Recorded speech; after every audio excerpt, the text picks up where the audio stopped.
હવે પ્રિયંકા ગાંધી ચૂંટણી કેમ નથી લડી રહ્યા એ બાબતે કોંગ્રેસના નેતા જયરામ રમેશે એક મીડિયાને ઇન્ટરવ્યૂ આપ્યો છે અને એ ઇન્ટરવ્યૂની અંદર એમણે વાત કરી છે। નમસ્કાર દર્શક મિત્રો, કોંગ્રેસ માટે ઉત્તર પ્રદેશની બે બેઠકો એકદમ મહત્ત્વની છે। એક બેઠક છે રાયબરેલી અને બીજી અમેઠી। હવે આ બંને જે બેઠકો છે એ ગાંધી પરિવારનો ગઢ કહેવાય છે।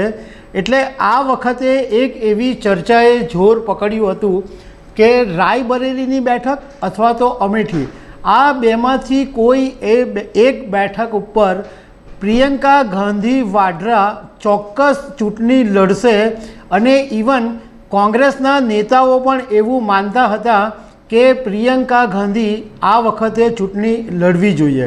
એટલે બધાને એવી આશા હતી કે રાયબરેલી કે અમેઠીની બેઠક ઉપરથી પ્રિયંકા ગાંધી વાડ્રાને ટિકિટ મળી શકે છે। ઘણા બધા લોકો પ્રિયંકા ગાંધીને પહેલેથી દિવંગત ઇન્દિરા ગાંધી તરીકે જોઈ રહ્યા છે। એવી એક સરખી ઇમેજ એમને લાગે છે કે પ્રિયંકા ગાંધી પણ એમના દાદી ઇન્દિરા ગાંધી જેવા બની શકે એમ છે। એમનો હાવભાવ, દેખાવ, બોલવાની સ્ટાઇલ બધું ઇન્દિરા ગાંધી જેવું છે એવું લોકો કહી રહ્યા છે। હવે પ્રિયંકા ગાંધી ચૂંટણી કેમ નથી લડી રહ્યા એ બાબતે કોંગ્રેસના નેતા જયરામ રમેશે એક મીડિયાને ઇન્ટરવ્યૂ આપ્યો છે અને એ ઇન્ટરવ્યૂની અંદર એમણે વાત કરી છે કે પ્રિયંકા ગાંધી શું કામ ચૂંટણી નથી લડી રહ્યા। તો એના વિશે હું તમારી સાથે વાત કરીશ। મારું નામ રાજેશ શાહ છે અને તમે જોઈ રહ્યા છો ખબરછે.com। દર્શક મિત્રો, કોંગ્રેસ માટે ઉત્તર પ્રદેશની આ બે બેઠક બહુ જ મહત્ત્વની છે, રાયબરેલી અને અમેઠી, કારણ કે ગાંધી પરિવારનો ઘણા સમયથી કબજો છે।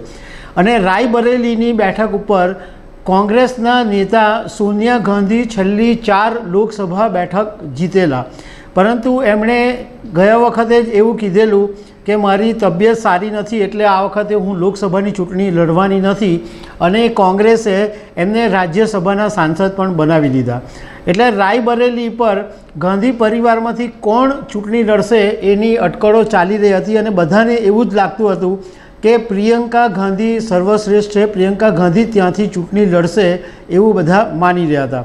પરંતુ આખરે રાયબરેલીની બેઠક ઉપર રાહુલ ગાંધીને ટિકિટ આપવામાં આવી અને અમેઠીની બેઠક ઉપર બીજા એક કોંગ્રેસના નેતાને ટિકિટ આપવામાં આવી। એટલે પ્રિયંકા ગાંધી ચૂંટણી નથી લડી રહ્યા એવું ચિત્ર સામે આવ્યું।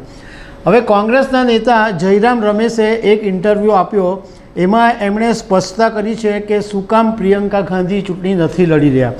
તો એમણે એમ કીધું કે અત્યારે કોંગ્રેસના સ્ટાર પ્રચારક તરીકે પ્રિયંકા ગાંધી વાડ્રા છે, એવો દેશની અંદર બધી જગ્યાએ પ્રચાર કરવા માટે જઈ રહ્યા છે અને એમનું ખાસ મહત્ત્વ છે, કારણ કે રાષ્ટ્રીય સ્તરે જો કેન્દ્રીય ગૃહમંત્રી અમિત શાહ અને પ્રધાનમંત્રી નરેન્દ્ર મોદીને એમની સ્ટાઇલમાં કોઈ જવાબ આપી શકે એમ હોય તો એ પ્રિયંકા ગાંધી વાડ્રા છે અને એમનો ઘણી બધી જગ્યાએ પ્રભાવ પડી રહ્યો છે। હવે જો રાહુલ ગાંધી અને પ્રિયંકા ગાંધીને બંનેને કોંગ્રેસ જો ટિકિટ આપી દેતે તો એવી સ્થિતિનું નિર્માણ થશે કે બંને પોતપોતાના લોકસભા મત વિસ્તારની અંદર વ્યસ્ત થઈ જશે, કારણ કે એમણે એમના વિસ્તારમાં પણ પ્રચાર કરવો પડે। એટલે આ બધી બાબતોનો વિચાર કરીને પ્રિયંકા ગાંધીને ટિકિટ નહીં આપવામાં આવી કે અત્યારે એમની નેશનલ લેવલ ઉપર જરૂર છે।